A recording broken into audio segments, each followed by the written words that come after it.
Hello friends, good evening. Night டின்னருக்கு மூட்டு வலியை போகக்கூடிய ஒரு முடக்கத்தான் தோசையும் அதுக்கு சைட் டிஷ்ஷாக கார சட்னி தான் செய்ய போகிறோம். அது எப்படி செய்யுதுன்னு இப்போ பார்க்கலாம் வாங்க.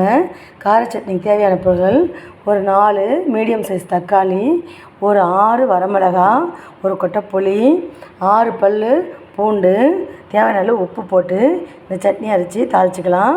அடுத்தது, இந்த முடக்கத்தான் தோசைக்கு ஒரு 200 கிராம் புழுங்கல் அரிசியை ஊற வச்சு அரைச்சி ஊற்றிக்கிட்டு அதே ஜாரில் இந்த கீரையை தனியாக அரைச்சி அதை மிக்ஸ் பண்ணி ஊற்றலாம். இன்னொரு மெத்தடில் நான் எப்படி செய்வேன்னா, அதுக்குன்னு அரிசி ஊற வச்சு அரைக்காமல் இட்லிக்கு அரைச்சி வச்சுருக்கிறேன். கெட்டியான மாவுலேருந்து தேவையான அளவு மாவு எடுத்து அதில் இந்த கீரையை மட்டும் அரைச்சி ஊற்றி மிக்ஸ் பண்ணி தான் நான் ஊற்றுவேன். அந்த மாதிரி இன்றைக்கி நான் உங்களுக்கு செஞ்சு காமிக்கிறேன், வாங்க பார்க்கலாம். நான் இப்போ இட்லிக்கு அரைச்சி வச்ச மாவுலேருந்து எவ்வளோ கெட்டியாக இருக்குது பாருங்கள், ஒரு 6 கரண்டி மாவு எடுத்திருக்கேன். அதில் இது வந்து கையால் பிடிச்சா ஒரு 2 கைப்பிடி அளவு கீரை இருக்கும். அந்த கீரையை அரைச்சி இந்த மாவில் ஊற்றிக்கலாம். இதுக்குன்னு நம்ம தனியாக உப்பு சேர்க்க தேவையில்லை, ஏன்னா நம்ம ஏற்கனவே இட்லி மாவில் உப்பு சேர்த்துருக்கோம். இப்போ முதல்ல சட்னி அரைச்சிட்டு அதே ஜாரில் கீரையை அரைச்சி இதில் நம்ம மிக்ஸ் பண்ணிக்கலாம். இப்போ நான் எப்பயும் சொல்கிற மாதிரி இந்த வரமிளகா, ஒரு கொட்டை புளி, தேவையான உப்பு மட்டும் ஃபஸ்ட்டு அரைச்சிட்டு வந்துடலாம். அதுக்கப்புறம் தக்காளியை கட் பண்ணி போட்டு பூண்டையும் போட்டு அரைச்சிட்டு வந்துடலாம். இங்கே பாருங்கள் ஃப்ரெண்ட்ஸ், மிளகா, புளி, உப்பு இந்த அளவுக்கு அரைச்சிட்டு வந்துட்டுருக்கேன். இப்போ இந்த தக்காளியை காம்பு பகுதியை நீக்கிட்டு கட் பண்ணி வச்சுருக்கேன். இந்த 6 பல் பூண்டையும் நச்சு வச்சுருக்கேன். இப்போ இது ரெண்டையும் சேர்த்து நம்ம அரைச்சிட்டு வந்துடலாம். இல்லை துளி கூட நம்ம தண்ணி சேர்க்க வேண்டியதில்லை, இந்த தக்காளி ஈரமே போதும். நம்ம இந்த சட்னியை அரைச்சிட்டு வந்துடலாம். இப்போ இந்த முடக்கத்தான் தோசைக்கு இந்த சட்னி மட்டும்தான் மேட்ச் ஆகும். வேறு எது தொட்டு சாப்பிட்டாலுமே நமக்கு செட் ஆகாது. சப்போஸ் எதுவுமே இல்லைன்னா சில நாளில் காரக்குழம்பு தொட்டு சாப்பிட்லாம். மற்றபடி இந்த கார சட்னி தான் இந்த முடக்கத்தான் தோசைக்கு சூப்பரான மேட்சாக இருக்கும். இங்கே பாருங்கள் ஃப்ரெண்ட்ஸ், சட்னி சூப்பராக அரைச்சிட்டு வந்தாச்சு. இதை ஒரு வேறு பாத்திரத்துக்கு ட்ரான்ஸ்ஃபர் பண்ணிவிட்டு சட்னியை நம்ம தாளிச்சிக்கலாம். எல்லோரும் என்ன சொல்லுவாங்க, இந்த முடக்கத்தான் அரைக்கும் போது காரத்துக்காக வரமிளகாயும் சோம்பும் சேர்த்து அரைப்போன்னு சொல்லுவாங்க. நான் அந்த மாதிரி அரைக்க மாட்டேன். நான் ப்ளைனாக தான் அரைப்பேன். எந்த வாசனையுமே வராது, ரொம்ப நல்லாயிருக்கும். சட்னியை வேறு பாத்திரத்துக்கு ட்ரான்ஸ்ஃபர் பண்ணியாச்சு. இப்போ அதே ஜாரில் நம்ம முடக்கத்தானை அரைச்சிட்டு வந்துடலாம்.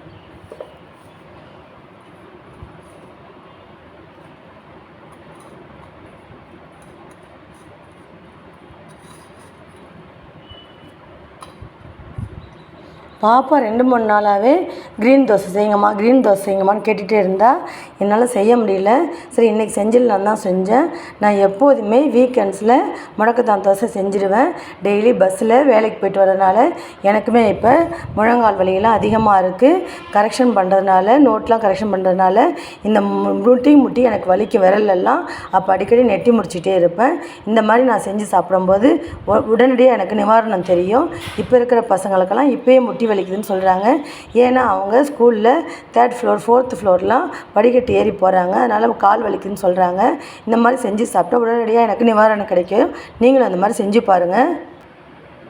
முடக்கத்தான் கீரையை அரைச்சிட்டு வந்தாச்சு. இதில் ஒரு குழகுழப்பு தன்மை இருக்கும். இதை ஜாரில் போட்டோன்னே சுத்தாது. கொஞ்சமாக ஒரு ட்ராப்ஸ் கணக்கில் தண்ணி ஊற்றி அரைச்சிக்கோங்க. இதை இப்போ நம்ம மாவில் சேர்த்துக்கலாம். இப்போ நம்ம அரைச்ச கீரையை மாவில் சேர்த்தாச்சு. அதை நல்லா மிக்ஸ் பண்ணி விட்டுக்கலாம்.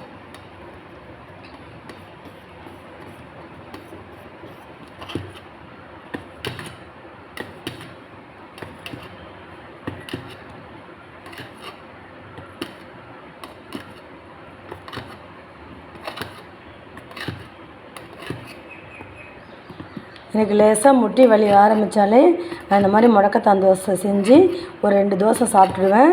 எனக்கு உடனே கேட்கும். நீங்களும் இந்த மாதிரி செஞ்சு பாருங்கள், எப்படி இருந்ததுன்னு சொல்லுங்கள். உணவே மருந்துன்னு நம்ம பெரியவங்களாம் சொல்லியிருக்காங்க. இது நான் கண்கூட பார்த்த ஒரு ரெமெடி. ரொம்ப நல்லா இருக்குது. இந்த வீடியோ உங்களுக்கு பிடிச்சிருந்தா லைக் பண்ணுங்கள், ஷேர் பண்ணுங்கள், ப்ளீஸ் கமெண்ட்ஸ் பண்ணுங்கள்.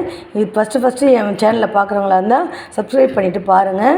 என் சேனலுக்கு சப்போர்ட் பண்ணுங்கள். இப்போ முடக்கத்தான் தோசைக்கு மாவும் ரெடி, சட்னி ரெடி. இப்போ சட்னியை தாளிச்சிட்டு நம்ம தோசையை ஊற்றிடலாம். இங்கே பாருங்கள் ஃப்ரெண்ட்ஸ், கடுகு, உளுத்தம்பருப்பு, கருவேப்பிலை போட்டு சட்னி தாளிச்சிட்டேன். சட்னி தாளிக்கும் போது கொஞ்சம் கூடுதலாக எண்ணெய் விட்டுக்கோங்க. உங்களுக்கு நல்லெண்ணெய் வாசனை பிடிக்குன்னா நீங்கள் நல்லெண்ணெய் விட்டுக்கலாம். அப்போ தான் சட்னி நல்லாயிருக்கும். இங்கே பாருங்கள், இப்போ வந்து அடுப்பு பற்ற வச்சு தோசைக்கல் போட்டிருக்கேன். இங்கே பாருங்கள், மாவு வந்து இந்த பதத்தில் இருக்குது. இப்படியே இருக்கட்டும். இப்போ நம்ம தோசை ஊற்றிடலாம் வாங்க.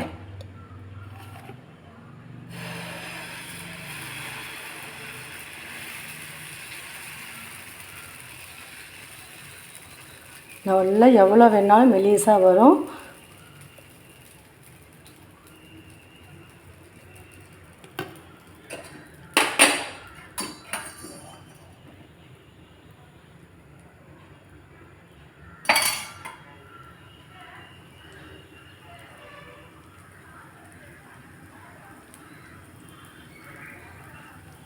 டேஸ்ட்டில் எந்த ஒரு டிஃப்ரென்ஸுமே தெரியாது. எந்த ஒரு கீரை வாசனை, இலை வாசனை அந்த மாதிரிலாம் எதுவுமே தெரியாது. ரொம்ப நல்லாவே இருக்கும். குழந்தைங்களுமே விரும்பி சாப்பிடுவாங்க. அவங்களுக்கு வந்து முடக்கத்தான் தோசைன்னு சொல்ல தெரியாது. எனக்கு க்ரீன் தோசை வேணும்னு சொல்லுவாங்க.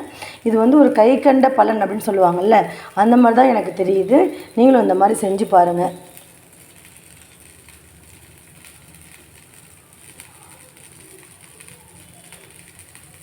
இதில் வந்து எண்ணெய் அதிகம் விடவே வேணாம். அந்த கொழகொழப்பு தன்மை இருக்கிறதுனால நல்லாவே வரும். கிறிஸ்பியாகவும் இருக்கும் தோசை. எண்ணெய் வந்து கம்மியாக போட்டாலே போதும்.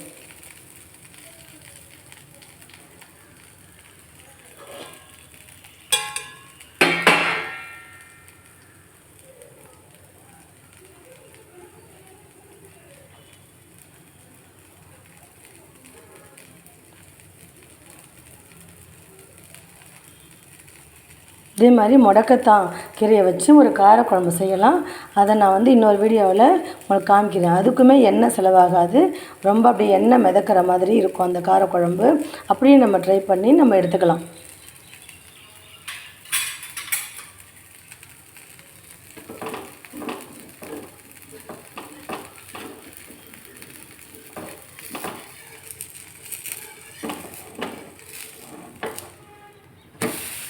எவ்வளோ கிறிஸ்பியாக எவ்வளோ மெலிசாக ஊற்றிருக்கோம் பார்த்தீங்களா? நல்ல கிறிஸ்பியாகவே இருக்கும். சூடாக சாப்பிட்ணும். ஆனால் ஒன்று சூடாக சாப்பிட்ணும்.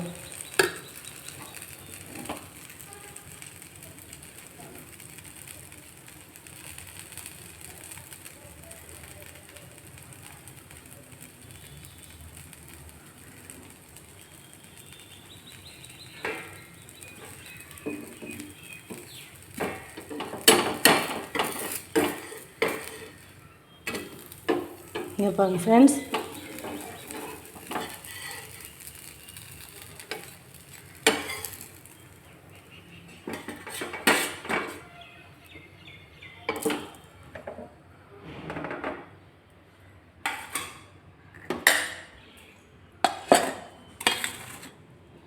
இந்த தோசைக்கும் இந்த சட்னிக்கும் ரொம்ப சூப்பராகவே இருக்கும். நீங்கள் இந்த மாதிரி செஞ்சு பாருங்கள். எப்படி இருந்தது எனக்கு கமெண்ட்ஸில் சொல்லுங்கள். Thank you friends.